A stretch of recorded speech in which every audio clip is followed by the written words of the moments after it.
जय जय श्री राम। आप सभी का जीवन मंगलमय हो। समय जो परिस्थिति काल इस समय चल रहा है, जो वैज्ञानिक तकनीकी की व्यवस्था से लोगों का जीवन और दृष्टिकोण व्यवस्था है, आज की व्यवस्था में और जो हमारी पुरानी जो परंपराएं हैं, संस्कार, संस्कृति, सनातन धर्म में, इसमें तुलनात्मक अध्ययन करने की आवश्यकता अनुभव हो रही है। शोध करने का अनुभव किया जा रहा है।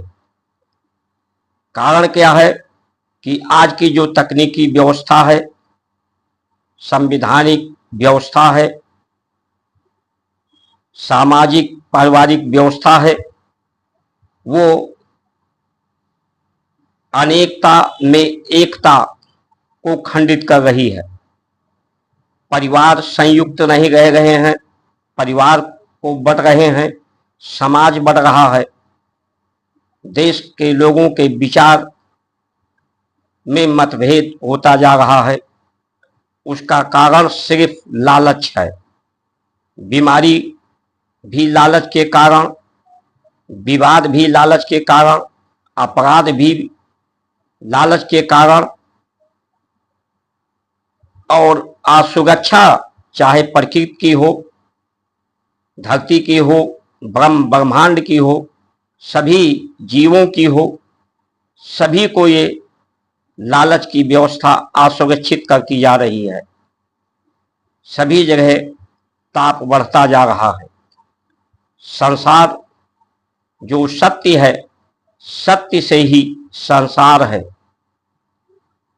संसार जब सत्य के समान होगा, सत्य के स्वभाव, हमारी ये बुद्धि की जो समझ होगी, उसमें सत्य की समझ होगी।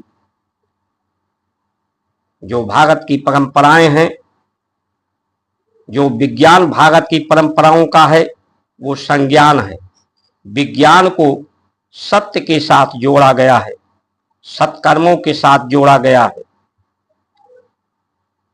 जो सत्य है वो नित्य है, निरंतर है, सर्वव्यापक है। इसलिए सुख भी नित्य निरंतर हो, संतुष्टि भी नित्य निरंतर हो,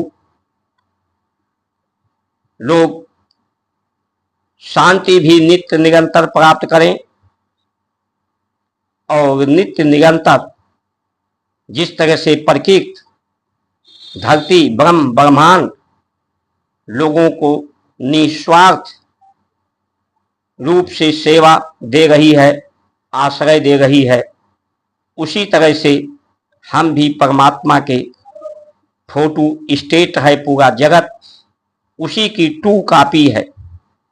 इसीलिए धरती में कार्बनिक पदार्थ है। कार्बनिक पदार्थ में ही के अंदर ही सभी तत्व सुरक्षित हैं। इसीलिए पहले हमारे यहाँ लोग तन पर भभूत लगाते थे, भस्म लगाते थे, कमर के नीचे का हिस्सा ढकते थे पुरुष, ऊपर का हिस्सा, आप जितने भी देवी देवताओं का चित्र देखेंगे, ऊपर वस्त्र नहीं पहनते थे। जो भोजन बनाने की पद्धति थी, भोजन सामग्री थी, भोजन करने की स्थिति थी, मिट्टी के बर्तन, लकड़ी जो जलाया जाता था, गोबर के कंडे जलाए जाते थे, अवशेष जलाए जाते थे। उससे कार्बन पैदा होता था। कार्बन की जरूरत पेड़ पौधों की है, मनुष्य के जीवन को है, धरती के है। कार्बनिक पदार्थों से ही सुरक्षा है।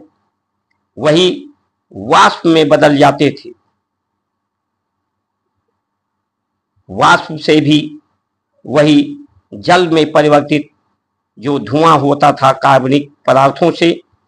धरती के ऊपर भी ठंडी के महीनों में लोग या भोजन बनाते समय काफी मात्रा में राख जो बनती थी, ठंडी से बचने के लिए लोग आग जलाते थे।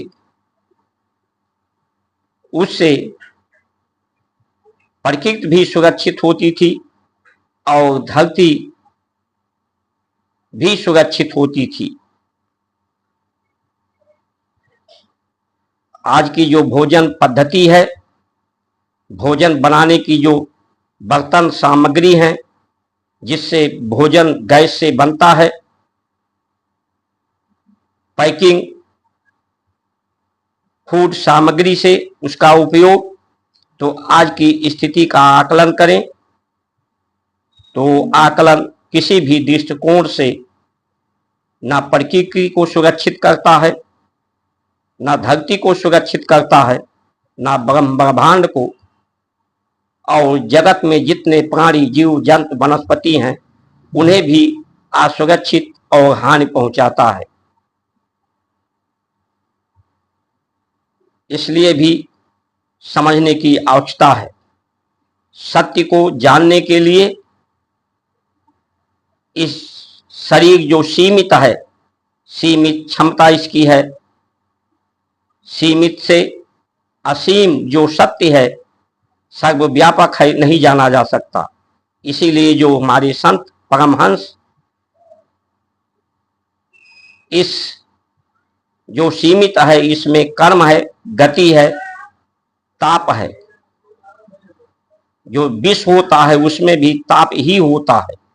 सांप के विष में या और जहरीले वस्तुओं में, उसी तरह से संसार में कि जितनी वस्तुएं हैं सभी में ताप है, यानी जहर की भांति हैं। इस जहर को अमृत में बदलने का कार्य हमारी संस्कार संस्कृति करती है। इस शरीर के अंदर की गति, चाहे मन की गति हो, बुद्धि में विचारों की गति हो, चित्त की वृत्तियां हो, शरीर की गति हो, सभी गति को यानी कर्म करने की गति को निरुद्ध करना, रोक देना, यानी कर्म न करने का अभ्यास करना, गति को स्थिर करने की अभ्यास करना, और जो स्वतः कर्म हो रहा है उस कर्म को रोका नहीं जा सकता। जैसे व्यक्ति कोई भी नहीं काम करे तब भी शरीर के अंदर प्राण की गति होती है। गति ये स्वतः जो गति होती है, स्वतः कर्म होते हैं, वो कर्म तो नित्य निरंतर चलते हैं। जो लालच के माध्यम से जो सुख मिलता है, शांति मिलती है, संतुष्टि मिलती है, वो सीमित समय के लिए ही मिलती है और अपार दुख पैदा होता है। एलोपैथ सिर्फ पीड़ा को कुछ समय के लिए कंट्रोल करता है, बीमारी के कारण को नहीं समाप्त करता। हमारी जो आयुर्वेद है बीमारी के कारण को ढूंढता है, बीमारी के कारण को समाप्त करता है। इसीलिए जब सभी कर्म, सभी गति को रोकने का अभ्यास नित्य निरंतर लंबे समय तक होता है तो ये शून्य की अवस्था होती है। विचारों की शून्यता, कर्म की शून्यता, ताप की शून्यता, तब उस सत्य का आभा प्रकट होती है। लेकिन इसके लिए दो विधियां हैं।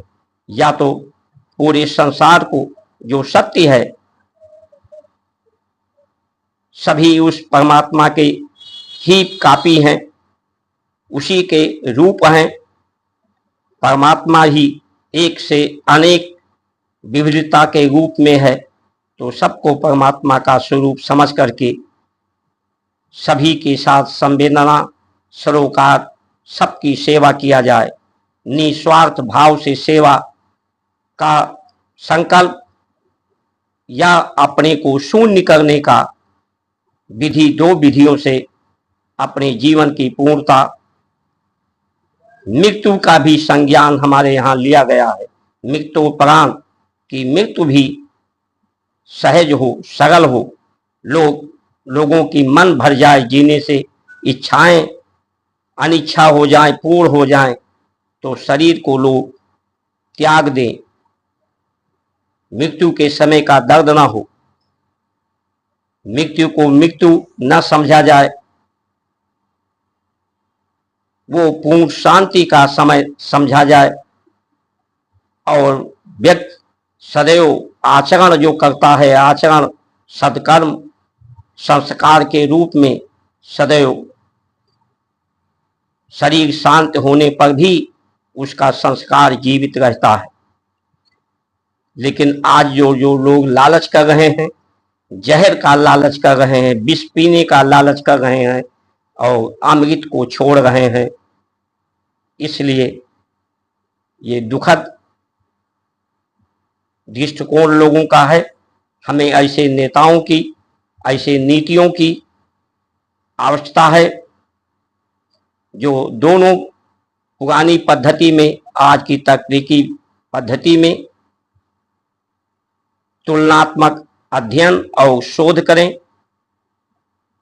और हमारी पुरानी व्यवस्थाएं पुनः बहाल करें। जय श्री राम।